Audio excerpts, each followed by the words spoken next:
नमस्कार, मैं कुलदीप बागड़ी फिर से हाजिर हूँ आपके सामने आपके अपने YouTube चैनल केबीएम प्लेटफॉर्म के ऊपर। और हम जो है इस केबीएम प्लेटफॉर्म में हमारी जो मुलाकात होती है भारतीय संविधान को लेकर होती है और इंडियन कॉन्स्टिट्यूशन जो सभी एग्जाम्स में पूछा जाता है। अभी इस साल जो है वो दिल्ली पुलिस का पेपर होने वाला है, राजस्थान पुलिस की बड़े स्तर पर वैकेंसी आने वाली है, अभी एसएससी का पेपर होने वाला है। आप कोई भी एग्जाम देंगे, आरएएस है, रीट है, सेकंड ग्रेड है, फर्स्ट ग्रेड है, सभी में क्या कि इंडियन कॉन्स्टिट्यूशन पूछा जाता है और हम उसी इंडियन कॉन्स्टिट्यूशन को पूरा डिटेल से पढ़ रहे हैं। देखिए, हमने पिछले कई पार्टों के अंदर जो है वो मूल अधिकार जो है वो अभी हम पढ़ रहे हैं। तो देखिए, हम इतना डिटेल से पढ़ रहे हैं कि एक टॉपिक के हमें कई वीडियो बनाने पड़ रहे हैं। तो आप जो है वो केबीएम प्लेटफॉर्म पर अगर नए हैं तो इसको सब्सक्राइब कर लीजिए। और देखिए, हमने सबसे पहले मूल अधिकार क्या होते हैं, मूल अधिकार कैसे अस्तित्व में आए, मूल अधिकार किसने बनाए, किसने मांग की, कैसे अस्तित्व में आए, ये सब पढ़ा। फिर हमने राज्य क्या होता है उसके बारे में पढ़ा, अनुच्छेद 13 के बारे में पढ़ा जो संविधान का बहुत इंपॉर्टेंट अनुच्छेद है। उसके बाद हमने पहला मूल अधिकार राइट टू इक्वलिटी यानी कि समानता का अधिकार पढ़ा जो अनुच्छेद 14 से 18 तक है। फिर हमने स्वतंत्रता का अधिकार पढ़ा जो अनुच्छेद जो है 19 से 22 तक है। अब जो है हम तीसरा मूल अधिकार पढ़ रहे हैं जिसको बोलते हैं शोषण के विरुद्ध अधिकार। देखिए, शोषण के विरुद्ध अधिकार की अगर हम बात करें तो शोषण के विरुद्ध अधिकार एग्जाम में कई बार पूछा गया है कि शोषण के विरुद्ध अधिकार जो है वो कौन से अनुच्छेदों में है, या फिर शोषण के विरुद्ध अधिकार दो अनुच्छेदों में है, अनुच्छेद 23 और अनुच्छेद 24 में। तो इसमें यह ज्यादा पूछा जाता है कि जैसे एक तो पूछ लेते हैं कि बलात् श्रम का निषेध कहाँ है और एक पूछ लेते हैं बाल श्रम का निषेध कहाँ है। तो देखिए, बलात् श्रम का निषेध जो है वो तो अनुच्छेद 23 में है और बाल श्रम का निषेध जो है वो अनुच्छेद 24 के अंदर है। तो इसमें ज्यादा प्रश्न यही पूछा जाता है कि बलात् श्रम का निषेध कहाँ है और बाल श्रम का निषेध कहाँ है। बलात् श्रम का निषेध अगर आपसे पूछता है तो अनुच्छेद 23 के अंदर है और बाल श्रम का निषेध अगर आपसे पूछता है तो अनुच्छेद 24 में है। अब आप कहेंगे कि बलात् श्रम क्या होता है। बलात् का मतलब होता है बलपूर्वक करवाया गया काम, यानी कि अब आपसे कोई भी बलपूर्वक काम नहीं करवा सकता है। मित्रों देखिए, पहले क्या होता था, जैसे जागीरदार होते थे, राजा होते थे, वो क्या कि जब भी कोई महल, किले, दुर्ग ये बनवाते थे तो आसपास के अपने क्षेत्र में जो भी परिवार रहते थे उन सभी को सूचना भिजवा दी जाती थी कि आपको हम महल का निर्माण करवा रहे हैं, हम दुर्ग का निर्माण करवा रहे हैं, तो आपको क्या कि एक एक मजदूर प्रत्येक घर से आना चाहिए। और वो मजदूर वहां पर आते और उनसे काम करवाया जाता, बदले में उन्हें सिर्फ खाना खिलाया जाता। तो ये क्या कि एक बलपूर्वक काम करवाना हो गया है। अब ऐसा नहीं करवा सकते हैं। देखिए, इसके तहत कई चीजों का निषेध कर दिया गया अनुच्छेद 23 के तहत, यानी कि बलात् श्रम का निषेध का मतलब है कि कोई आपसे बलपूर्वक काम नहीं करवा सकता है। इसके अलावा इसमें बंधुआ मजदूरी का निषेध कर दिया गया है। इसके अलावा इसमें बेगार प्रथा का निषेध जो है वो भी कर दिया गया है। तो अनुच्छेद 23 जो है वो देखिए बहुत इंपॉर्टेंट है, मानव दुर्व्यापार एवं बलात् श्रम का निषेध। देखिए, मानव दुर्व्यापार से क्या मतलब है कि मनुष्य जो हैं, मनुष्यों में स्त्री और पुरुष दोनों ही आते हैं, यानी कि मानव दुर्व्यापार में मनुष्यों अर्थात स्त्री और पुरुषों का वस्तुओं की भांति क्रय विक्रय नहीं किया जा सकता है। इसके अलावा उनसे अनैतिक व्यापार नहीं करवाया जा सकता। अनैतिक व्यापार जैसे वेश्यावृत्ति को हम बोलते हैं। इसके अलावा दास प्रथा भी इसमें शामिल है। साथ ही इसमें बेगार प्रथा का अंत भी किया गया है। इसके अलावा इसमें बंधुआ मजदूरी का निषेध भी किया गया है। बंधुआ मजदूरी का निषेध, बंधुआ मजदूरी का निषेध भी इसी के तहत किया गया है। तो आप याद रखिए, अनुच्छेद 23 में मानव दुर्व्यापार और बलात् श्रम का निषेध है। अब आपसे कोई बलपूर्वक काम नहीं करवा सकता है। इसमें मानव दुर्व्यापार जो शब्द आया है, मानव दुर्व्यापार का क्या मतलब है कि वस्तुओं की भांति मनुष्यों अर्थात स्त्री पुरुषों का क्रय विक्रय नहीं किया जा सकता। उनसे अनैतिक व्यापार नहीं करवाया जा सकता, जैसे वेश्यावृत्ति और दास प्रथा भी इसमें शामिल है। इसमें इसी का हिस्सा है बेगार प्रथा का अंत, और बंधुआ मजदूरी का निषेध भी इसी का ही हिस्सा है। तो ये मित्रों अनुच्छेद 23 है जिसमें बलात् श्रम का निषेध किया गया है।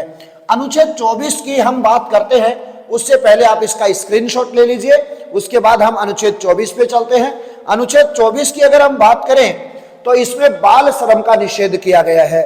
बाल श्रम का निषेध से मतलब है कि जो 14 वर्ष से कम आयु के बच्चे हैं उनसे चाय की थड़ियों पर, कारखानों में, विस्फोटक जो जगह है वहां पर, जो खदानें हैं जहां से खनिज निकलते हैं वहां पर, उनसे कठोर काम नहीं करवाया जा सकता है, क्योंकि सरकार ये कहती है कि 14 वर्ष से छोटे आयु के बच्चे हैं उनके हाथों में कलम होना चाहिए, खिलौने होने चाहिए, पेंसिल होने चाहिए, और उनका बचपन है वो छीना नहीं जाना चाहिए। इसलिए कोई भी 14 वर्ष से कम आयु के जो बच्चे हैं उनको क्या चीज चाय की थड़ी पर, कारखानों के अंदर, माइंस यानी कि खदानों के अंदर जो है उन वहां काम नहीं करवा सकता है। तो ये अनुच्छेद 24 है, बाल श्रम का निषेध। बहुत सी बार एग्जाम के अंदर पूछा गया है ये कि बलात् श्रम का निषेध अनुच्छेद 23 में है, फिर से बता रहा हूं आपको, और बाल श्रम का निषेध अनुच्छेद 24 के अंदर है। तो ये शोषण का विरुद्ध अधिकार है अनुच्छेद 23 और 24 में। आप इसका भी स्क्रीनशॉट ले लीजिए और उसके बाद हम आगे चलते हैं। देखिए उसके बाद में चौथा जो मूल अधिकार आता है वो आता है धार्मिक स्वतंत्रता का अधिकार, और इसमें जो अनुच्छेद 25 और अनुच्छेद 27 है वो बार बार एग्जाम के अंदर पूछा गया है। देखिए अनुच्छेद 25 में क्या है, धार्मिक स्वतंत्रता का अधिकार अनुच्छेद 25 से 28 तक है। तो अनुच्छेद 25 में क्या है, अनुच्छेद 25 के अंदर अंतःकरण की स्वतंत्रता और किसी भी धर्म को अबाध रूप से मानने, यानी कि आप कोई भी धर्म है उसको निर्बाध रूप से मान सकते हो, उसके अनुसार आचरण कर सकते हो, और किसी भी धर्म का प्रचार प्रसार आप कर सकते हो, लेकिन आपको किसी धर्म की आलोचना करने का अधिकार नहीं है। आप किसी भी धर्म का प्रचार प्रसार कर सकते हो, लेकिन किसी धर्म की आलोचना आप नहीं कर सकते हो। तो देखिए एक प्रश्न अक्सर आता है कि सिखों को कटार धारण करने की स्वतंत्रता कौन से अनुच्छेद में दी गई है। तो मित्रों याद रखिए इसका सही आंसर होगा अनुच्छेद 25 में दी गई है। क्यों? क्योंकि कटार धारण करना सिख धर्म का आचरण है। क्योंकि गुरु गोविंद सिंह ने कहा था कि आपको 5 कक्कार धारण करने हैं, और वो 5 कक्कार कौन से हैं? कैसे केश, कैसे कंघा, कैसे कड़ा, कैसे कटार और कैसे कच्छा, यानी कि ये 5 कक्कार हैं।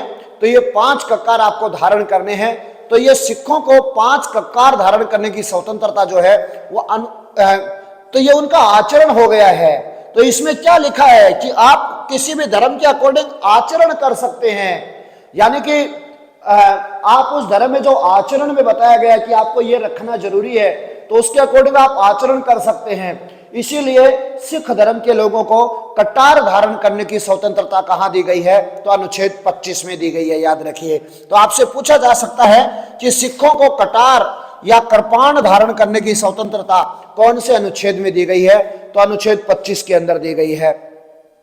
इसके अलावा आप किसी भी धर्म को मान सकते हैं और उस धर्म से संबंधित जो भी धार्मिक कार्य हैं उन धार्मिक कार्यों का आप प्रबंधन कर सकते हैं।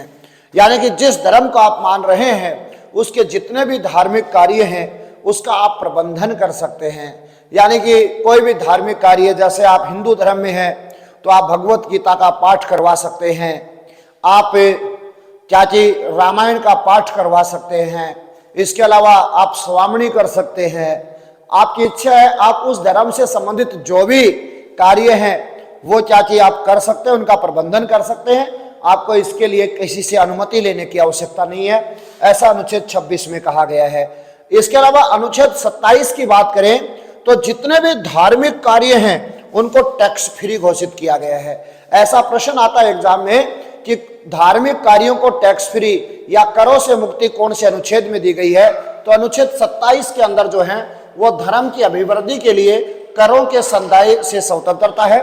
और अनुच्छेद 28 जो है उसमें धार्मिक शिक्षा में उपस्थित होने की स्वतंत्रता है। यानी कि आप कोई भी धार्मिक शिक्षा में उपस्थित हो सकते हैं, आपको पूरी तरह से स्वतंत्रता है। तो देखिए, ये आपका धर्म की स्वतंत्रता से संबंधित अधिकार था, मूल अधिकार था। आप इसका स्क्रीनशॉट ले लीजिए। उसके बाद हम आगे चलते हैं। उसके बाद आता है संस्कृति और शिक्षा संबंधी अधिकार। हमारा 5वां मूल अधिकार है संस्कृति और शिक्षा संबंधी अधिकार। यह अनुच्छेद 29 और अनुच्छेद 30 के अंदर है, संस्कृति और शिक्षा संबंधी अधिकार। हम संस्कृति और शिक्षा संबंधी अधिकार की अगर बात करते हैं तो अनुच्छेद 29 जो है, इसको ये दोनों ही मूल अधिकार जो हैं 29 और 30 जो हैं वो अल्पसंख्यक वर्ग के लिए हैं। अब देखिए, हमारे देश में कौन कौन से अल्पसंख्यक समुदाय हैं। हमारे देश में 6 अल्पसंख्यक समुदाय हैं, याद रखिए। आपसे पूछ ले कि हमारे देश में कितने अल्पसंख्यक समुदाय हैं, तो 6 अल्पसंख्यक समुदाय हैं। और यह भी कहा गया है कि अल्पसंख्यक 2 ही आधारों पर हो सकते हैं, या तो भाषा के आधार पर या धर्म के आधार पर। तो देखिए, अभी धर्म के आधार पर ही 6 प्रकार के अल्पसंख्यक समुदाय घोषित किए गए हैं, और वो हैं मुस्लिम, सिख, ईसाई, बौद्ध, जैन और पारसी। दोबारा देखिए, 6 अल्पसंख्यक समुदाय हैं, मुस्लिम, सिख, ईसाई, बौद्ध, जैन और पारसी। ये 6 अल्पसंख्यक समुदाय हैं। उन अल्पसंख्यक समुदायों के लिए संस्कृति और शिक्षा संबंधी अधिकार दिया हुआ है अनुच्छेद 29 और अनुच्छेद 30 में। अनुच्छेद 29 जो है, इसमें अल्पसंख्यकों के हितों का संरक्षण किया गया है। अल्पसंख्यकों के हितों का संरक्षण अनुच्छेद 29 में है। और इस अल्पसंख्यकों के हितों का संरक्षण यानी कि उसकी संस्कृति के बचाव को लेकर है। और संस्कृति हम किसे कहते हैं, यानी कि हमारा रहना, खाना, पीना, त्योहार, ये सभी जो है संस्कृति, हमारा पहनावा, वेशभूषा, ये सभी संस्कृति के अंदर आते हैं। तो अल्पसंख्यक अपनी संस्कृति का जो है वो बचाव कर सकते हैं, अपनी संस्कृति को लेकर वो अपना निर्णय ले सकते हैं, या फिर हम ये कहें कि वो अपनी संस्कृति की सुरक्षा कर सकते हैं। ऐसा अनुच्छेद 29 में है। अनुच्छेद 30 में जैसे शिक्षा से संबंधित अधिकार दिया गया है, जैसे मुस्लिम समाज के लोग मदरसा को ओपन करते हैं, तो ऐसा अधिकार जो है वो इसमें दिया गया है। तो 29 संस्कृति को लेकर है, अनुच्छेद 30 शिक्षा को लेकर है, और ये दोनों ही अल्पसंख्यक वर्ग के लिए है। और भारत में कितने अल्पसंख्यक वर्ग हैं, तो भारत में 6 जो है वो अल्पसंख्यक वर्ग हैं, मुस्लिम, सिख, ईसाई, बौद्ध, जैन और पारसी। देखिए, उसके बाद अगर हम बात करते हैं तो अनुच्छेद 31 की अगर हम बात करें तो यह अब निरसित किया जा चुका है, हटाया जा चुका है इसको, अनुच्छेद 31 को। और मूल संविधान में हमें संपत्ति का मूल अधिकार दिया गया था, जो अनुच्छेद 31 में था। लेकिन 44वें संविधान संशोधन 1978 द्वारा संपत्ति का मूल अधिकार हटा दिया गया, और इसे अनुच्छेद 300 क में जोड़कर इसे कानूनी अधिकार बना दिया गया। अभी रीट में प्रश्न पूछा गया था कि संपत्ति का मूल अधिकार जो है अनुच्छेद 31 से हटाकर कौन से अनुच्छेद में जोड़ा गया है, तो अनुच्छेद 300 क में जोड़ा गया है। और अब ये मूल अधिकार नहीं है, अब इसे कानूनी अधिकार जो है वो बना दिया गया है। तो ये संपत्ति का मूल अधिकार है। संपत्ति का मूल अधिकार जो है अनुच्छेद 31 में है, जो निरसित कर दिया गया है। 44वें संविधान संशोधन 1978 द्वारा संपत्ति के अधिकार को मूल अधिकारों की श्रेणी से हटाकर उसे अनुच्छेद 300 क में जोड़कर कानूनी अधिकार जो है वो बना दिया गया है।